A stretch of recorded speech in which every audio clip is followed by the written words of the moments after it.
So I'm here with a gentleman that I know pretty damn well, and that's State Senator Eric Lesser, who is one of the 3 Democrats who would like to be your next lieutenant governor. So he's in the middle of this primary battle. Thanks for taking the time to come over and see us here. Thanks, Mike. Yeah, good to see ya. So, okay, so how's it going?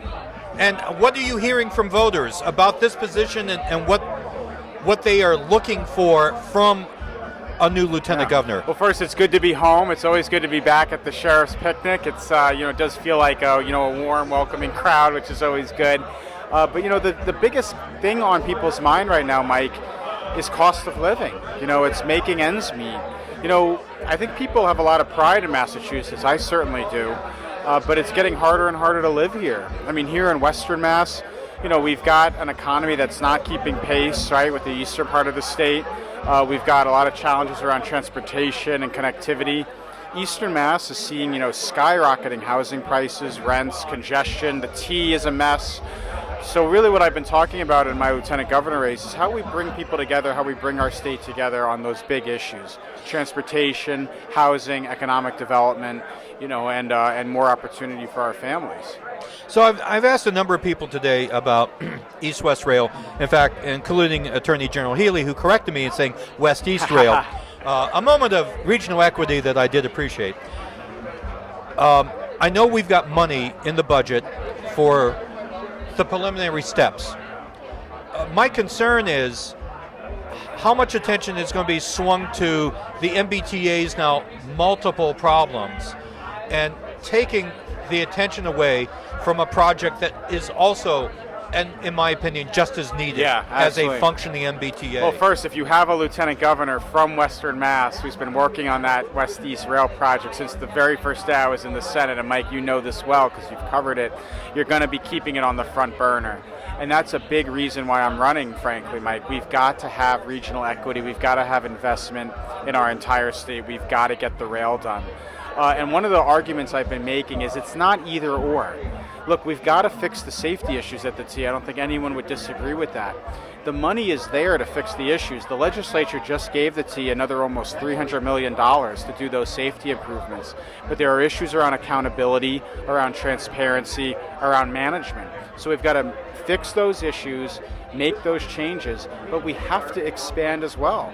And one of the things I've said, Mike, is that expansion will actually help the T because it's going to bring in new riders, it's going to bring in new energy, it's going to bring in new investments, and frankly, it's going to help create political buy-in around the state for support for public transit because more areas are going to benefit. And by the way, Mike, throughout the T's history, they've made expansions.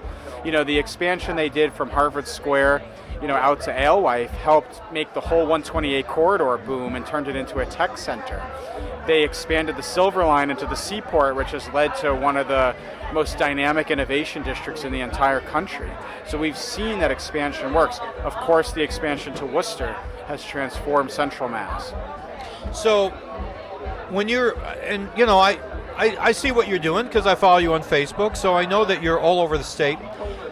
Are you finding that there are other areas of the state that are concerned with equity issues? I know going to Cape Cod once a year that the Cape Cod folks are very concerned about regional equity as well. So is this an ongoing theme as you're campaigning across the state? Absolutely. Frankly, in southeastern Mass, Taunton, Fall River, New Bedford area, Attleboro, on the Cape. I was on the Cape just a few days ago. People are feeling this. Massachusetts is a unique state because our political center, our economic center, our population center are all in the same place. And so we really need to be intentional in state government about giving voice to all of our regions, all of our communities, and that's really what our campaign has been about. So we're coming up on the primary. So this is the big push. Any surprises? Any a September surprise? Not really. I know I'm throwing a hook, I'm fishing, but I got to ask. Well, it is interesting. One of my opponents, Mayor Kim Driscoll, has a Republican donor-supported super PAC that's now on the air running ads.